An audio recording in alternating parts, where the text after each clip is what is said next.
The hits keep coming for CNN's new CEO, Chris Licht. The network just experienced its lowest ratings in 9 years across all its day parts for the week of January 16th through January 22nd.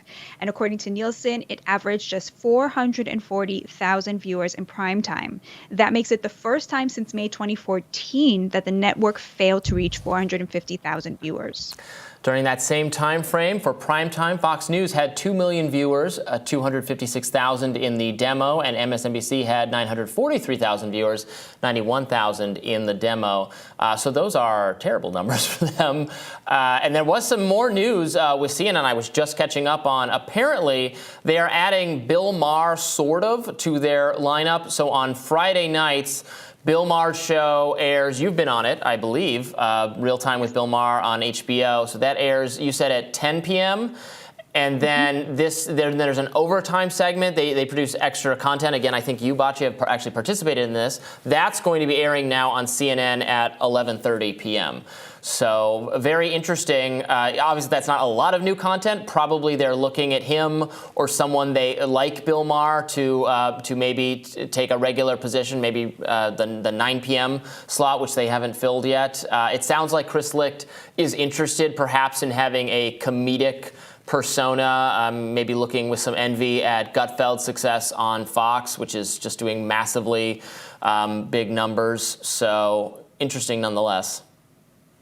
Yeah, it's very interesting because I think, part of what Chris Licht has been trying to do is to get CNN back to the center. So, in the Trump years, there was very much this perception that a lot of the sort of personality-driven content, which was encouraged by Jeff Zucker, the former CEO, had sort of driven CNN in the direction of MSNBC, which, of course, during the Trump years was very profitable. But then, they had been seeing this sort of drop-off of ratings. People, I think, felt, why would I come to CNN for what I can get at MSNBC, right? So Chris Licht has been very much trying to get CNN back into that sort of balanced center. And it's very interesting to see him turning to Bill Maher as somebody who represents that, both a comedian and somebody who is very staunchly a liberal, but has very little patience for the sort of woke excesses, right? So I think in that sense, it's, that might be where what he's thinking, right? This is not somebody you could accuse of being a Trump voter or a Republican. Bill Maher obviously hates both of those things with a passion, but somebody who represents kind of that centrist, blue dog, Dem feel that I think a lot of people see as lacking in the public discourse right now. Or even just independent or objective sentiment. I think one gets the sense with Bill Maher, like him or dislike him, I think he's pretty funny. I agree with a lot of his views, not all of his views. He did describe himself as sort of a libertarian at one point, and I definitely see that represented in the things he talks about. But I think he's someone that, he's going to tell you what he thinks, and it's not going to be boring, and it's not going to be necessarily predictable or necessarily align with pro-Democratic narratives or pro-Republican narratives, and that's really refreshing, and is probably what people were looking for out of CNN, or used to look for at CNN at any rate, and before it just became, as you said, indistinguishable from MSNBC, very so critical of Trump and Republicans without having any kind of balance in the perspective, something Chris Licht wants to move away from. So I totally see why he would turn to a Bill Maher type person. I think that would make a lot of sense. Absolutely. Yeah. And I think, with Gutfeld, what you have is, I've been on Gutfeld. I love Gutfeld. When I'm awake that late, I like to watch it. What you get on Gutfeld is a lot of the heavy hitters kind of letting their hair down. Yes. So it is a very political show. It's very tied to the news of the day, but you get people in a different kind of context, and there's just nothing really like that on the left or on the center left.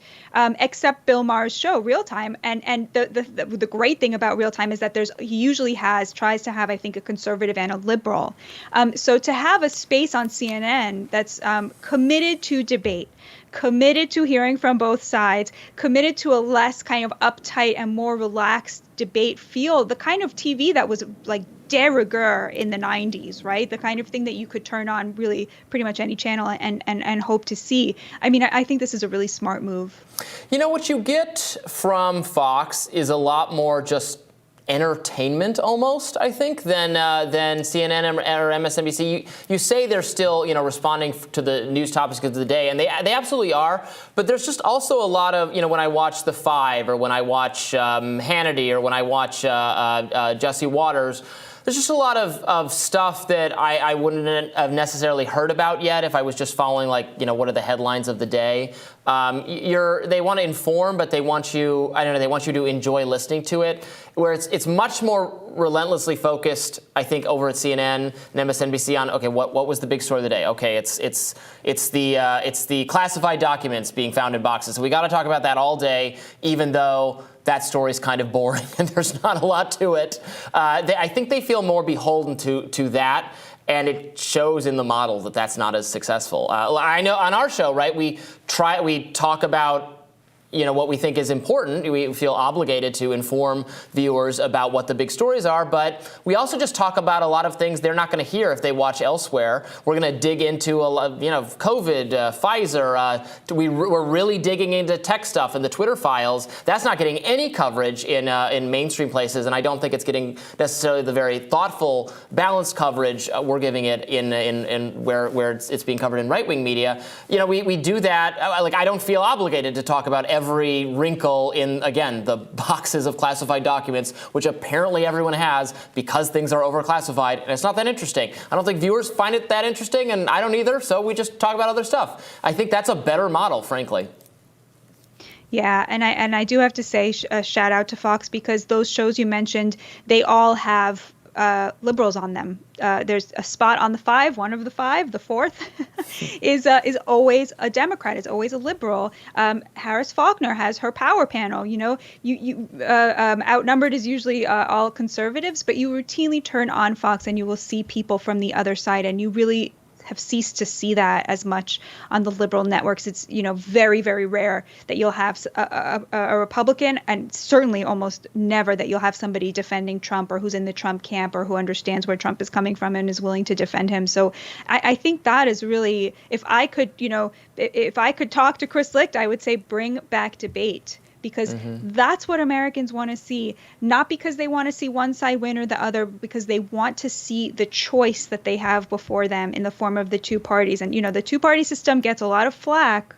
But at the end of the day, if you compare our media to Canadian media, our media to British media, our media to German media, because we have that two-party system, we have a real robust showing of how conservatives think, and they are half of our nation. And it is extremely important that even if you're not in that camp, that you know how your fellow Americans feel about things, because they deserve to have a say. So I would really want to see more of that at CNN. I think that would help their ratings a lot, and I think Bill Maher is a great step in that direction. Fox has Democrats all the time on Fox, and they grill them, and they grill Republicans when they have them on. I was watching Fox and Friends the other day, and they were grilling J.D. Vance on his Ukraine views, and he was advocating a more kind of non-interventionist line, which is somewhat in line with what I think. And they were really trying to probe his thinking. Well, if we do this, won't Russia do this? It was a lot of pushback. I think that's healthy to see. It's not just like, well, Republicans can go on Fox and only get flattered and praised and have an easy time of it. There are a lot of reporters there who hold their feet to the fire, just like they're holding Democrats' feet to the fire. So it's very interesting. 100%. We'll have more Rising right after this. Stay with us.